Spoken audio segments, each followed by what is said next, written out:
everyone, welcome to my YouTube channel. Today we are going to study about living and non-living things.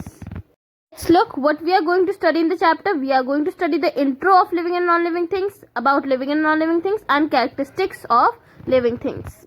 Let's look at the introduction. We are surrounded by plants, animals, insects, benches, stones, cars, bicycles, soil, sun, water, etc.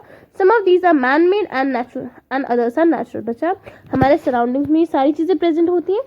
खुद कुछ हमने बनाई है और कुछ nature में पहले से प्रेजेंट थी. Okay, talk about living things. Among the natural things, some are living while others are non-living. For example, plants, animals and humans have life. They are called living things. बच्चा, जिस भी चीज में life present हो वो living thing कहलाती है. Plants में भी लाइफ होती है, इसलिए वो भी लिविंग की कैटेगरी में आती है. Let's talk about non-living things. Some of the natural things like soil, mountains and water do not have life. They are called non-living things. All man-made things are non-living things. बच्चा, जो nature में things already present होती हैं वो उसमें से कुछ चीजें जिनमें लाइफ नहीं होती वो नॉन लिविंग होती हैं, और जितनी भी चीजें मैन मेड है मतलब हम इंसानों ने बनाई हैं वो सारी की सारी नॉन लिविंग है. ओके, आपको एक बेसिक आइडिया तो हो ही गया होगा कि लिविंग और नॉन लिविंग थिंग्स क्या होते हैं. तो यहाँ पे 4 एग्जाम्पल्स हैं like plants, mountains, water and humans. अब आपको इन चारों में से कमेंट सेक्शन में कमेंट करना है कि कौन सा आइटम्स लिविंग कैटेगरी में आते हैं, कौन सा आइटम्स नॉन लिविंग कैटेगरी में आते हैं. Now we are going to study the characteristics of living things. बच्चा, these are the 6 characteristics of living things. हम इनके बारे में डिटेल में आगे पढ़ेंगे. Let's look at the first characteristics. Living things need food. All living things need food to live. Food provides energy to grow and work. Food helps us to stay healthy and strong. What does it mean बच्चा? इसका मतलब है कि जो भी living things हैं उन सबको लाइफ में ग्रो करने के लिए और काम करने के लिए और हेल्दी और स्ट्रांग रहने के लिए फूड की रिक्वायरमेंट होती है. Green plants make their own food with the help of sunlight, water, air. जो ग्रीन प्लांट्स होते हैं वो फोटोसिंथेसिस के प्रोसेस से अपना फूड बनाते हैं, और फोटोसिंथेसिस के प्रोसेस में क्या क्या आता है? सनलाइट, वाटर, एयर आती है. Okay, human beings and animals are dependent on plants and other animals for food. जो ह्यूमंस होते हैं वो प्लांट पे और एनिमल्स पे अपने फूड के लिए डिपेंडेंट होते हैं. Non living things do not need food. जो नॉन लिविंग थिंग्स है उनको फूड की कोई रिक्वायरमेंट नहीं होती है. Let's talk about the second characteristics, that is living things need breath. Living things need air to breathe. They breathe in oxygen present in the air and breathe out carbon dioxide. The oxygen is used for burning food to release energy. बच्चा, जो living things होते हैं उनको हवा चाहिए होती है breathe करने के लिए. ओके, और हम एज ए ह्यूमन हम क्या हवा में लेते हैं ब्रीथ करने के लिए? We need oxygen. और हम ब्रीथ आउट क्या करते हैं? जब सांस छोड़ते हैं तो हम क्या ब्रीथ आउट करते हैं? We breathe out carbon dioxide. Okay, और जो ऑक्सीजन है वो हमारी बॉडी में फूड को बर्न करने के लिए यूज होती है ताकि हम क्या रिलीज कर सके? एनर्जी रिलीज कर सके. Plants have tiny pores called stomata in their leaves. These stomata help in exchange of gases. Most of the animals, including humans, breathe through nose and oxygen to their lungs for exchange of gases. Now बच्चा, what does it mean? इसका मतलब है जो plants हैं उनमें छोटे छोटे pores होते हैं, छोटे छोटे होल्स होते हैं. आप समझ लो कि होल्स होता तो आर पार दिखता ना, उसको हम पोर्स कहेंगे यहाँ पे. ओके, पोर्स होते हैं जिससे वो ब्रीथ करते हैं. सारे ह्यूमंस और काफी सारे एनिमल्स नोज के थ्रू गैसेस के एक्सचेंज करते हैं अपनी ब्रीथिंग प्रोसेस में.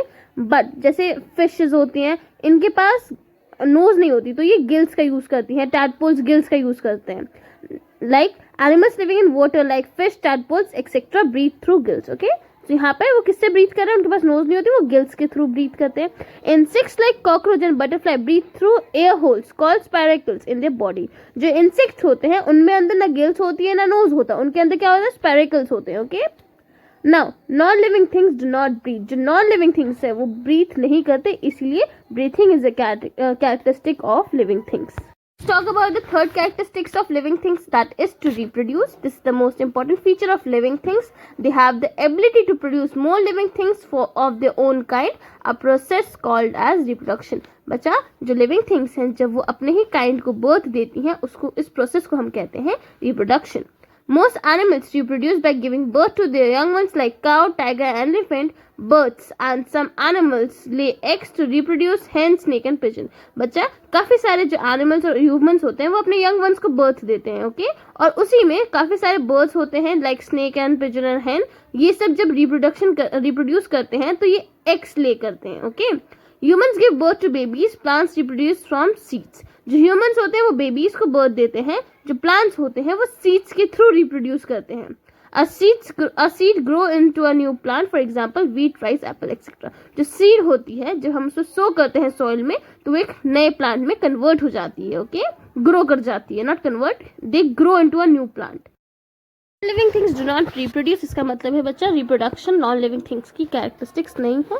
This is the only characteristics of living things. Okay, let's talk about the fourth characteristics of living things, that is to grow. All living things need grow and change with time. For example, seeds grow into a new plant, buds grow into flowers, and flowers grow into fruits, fruits produce seeds which grow into new plants. बच्चा, जो भी living things होती हैं वो grow करती हैं। जैसे हम एज अ बेबी ग्रो करते हैं एक अडल्ट में, एक अडल्ट ग्रो करते हैं एक ओल्ड पर्सन में, सो वैसे ही जो सीड्स होती हैं वो ग्रो करके न्यू प्लांट बनाती हैं, जो बर्ड्स होते हैं वो ग्रो करके एक न्यू फ्लावर बनाते हैं। Okay, likewise similarly babies animals grow into adult, a little calf changes and grows into a cow, or a chick comes out of an egg and then grows into an hen.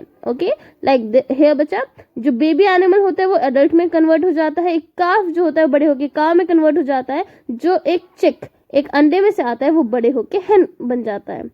All living things need live for a certain time period and then die. जो भी living thing है सबका एक time period होता है, जैसे जैसे वो बड़े होते हैं उनका टाइम पीरियड खत्म होता है, वो मर जाते हैं। Non living things do not grow, जो नॉन लिविंग थिंग है वो ग्रो नहीं करती। This is the fifth characteristics of living things, that is to move.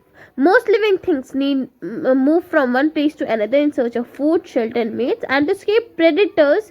Humans and animals use their legs to move. On the other hand, birds and insects use their wings and legs. बच्चा, as a human हमारे पास legs है, move करने के लिए हम move करते हैं। काफी सारे एनिमल्स के पास विंग्स होती है, वो विंग्स के थ्रू मूव करते हैं। काफी सारे के पास लेग्स होती है, वो लेग्स के थ्रू मूव करते हैं।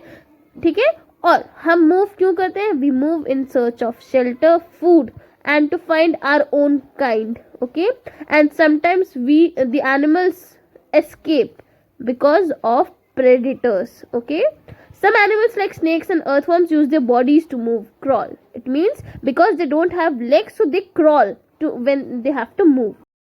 Since plants get all their requirements at one place, they do not need to move from place to place. However, leaves and flowers of some plants show movement. For example, leaves of touch me not plant fold when touched. बच्चा, plants की सारी requirements एक ही जगह रह के पूरी हो जाती हैं। ओके, सो उनको जगह जगह नहीं जाना होता। नाउ बट जो कुछ प्लांट्स होते हैं वो मूवमेंट शो करती हैं। जैसे यहाँ पे एग्जांपल दे रखा है कौन से प्लांट का? टच मी नॉट प्लांट का। जब आप उस प्लांट को टच करने जाओगे वो श्रिंक हो जाती है। ठीक है, वो अपने आप को क्लोज कर लेती है, पूरा क्लोज नहीं करती, मतलब बस शो करती है मूवमेंट की do not touch me. Okay, non living things do not move by themselves. जो नॉन लिविंग थिंग्स है वो खुद मूव नहीं कर सकते, हमें उनको जगह जगह लेके जाना होता है। Okay, so this is why moving is a characteristic of living thing.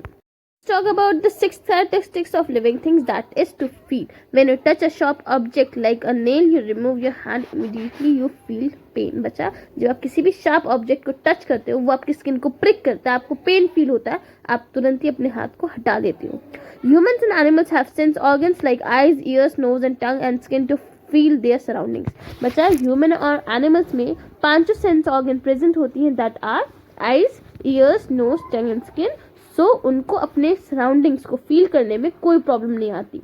A plant always grows towards light. Similarly, a root grows downwards and a shoot grows upwards. बच्चा, जो प्लांट होता है वो किस तरफ ग्रो करता है? जिस तरफ से उसको सनलाइट मिलती है। ओके, और जो रूट्स होते हैं वो जब नीचे सॉइल में जाते हैं वो नीचे डाउनवर्ड्स मूव करते हैं। ओके, वैसे ही जो शूट्स होते हैं वो कहाँ ग्रो करते हैं? वो अपवर्ड्स की डायरेक्शन में ग्रो करते हैं। A touch-me-not plant is sensitive to touch, and a sunflower always faces the sun. Also, the flowers bloom in a particular season. This shows that even plants can sense their surroundings. बच्चा, इसका क्या मतलब है? जो touch-me-not plant था जो अभी हमने पढ़ा वो सेंसिटिव है टच के लिए। ओके, लाइकवाइज जो सनफ्लावर प्लांट है वो हमेशा किस डायरेक्शन में होता है? सन, जिस डायरेक्शन में सन मूव करेगा सनफ्लावर भी उसी डायरेक्शन में फेस करेगा, राइट? और जो फ्लावर्स होते हैं वो हर सीजन में ब्लूम नहीं करते ना, हर फ्लावर का अपना अपना सीजन होता है ब्लूम करने का। इसका मतलब जो प्लांट्स हैं वो भी बिना आईज, नोज वगैरह के अपनी सराउंडिंग्स को फील कर सकते हैं। Now we are at the last of our chapter, let's conclude. Non-living things do not feel anything. Both living and non-living things are important for our survival. We should protect and conserve both living and non-living things. बच्चा, जो non-living things है उनको कुछ भी feel नहीं होता. Okay जो non living things हैं और लिविंग थिंग्स है, दोनों हमारे सर्वाइवल के लिए बहुत ज़्यादा इंपॉर्टेंट हैं. हम किसी के बिना सर्वाइव नहीं कर सकते. We should protect and conserve both living and non living things. इसका क्या मतलब है बच्चा? इसका मतलब है हमें लिविंग थिंग्स के साथ साथ नॉन लिविंग थिंग्स को भी कंजर्व करके रखना पड़ेगा. हम किसी को भी निग्लेक्ट नहीं कर सकते. मतलब हमें उन सब का केयर करना पड़ेगा. हम किसी चीज़ को बहुत ज़्यादा एक्सेस में नहीं यूज़ कर सकते. हमें मॉडरेट अमाउंट में किसी भी चीज़ को, लिविंग को भी नॉन लिविंग को भी यूज़ करना होगा. Okay, thank you for watching the video till the end, and do comment if you want any new interesting chapters like this.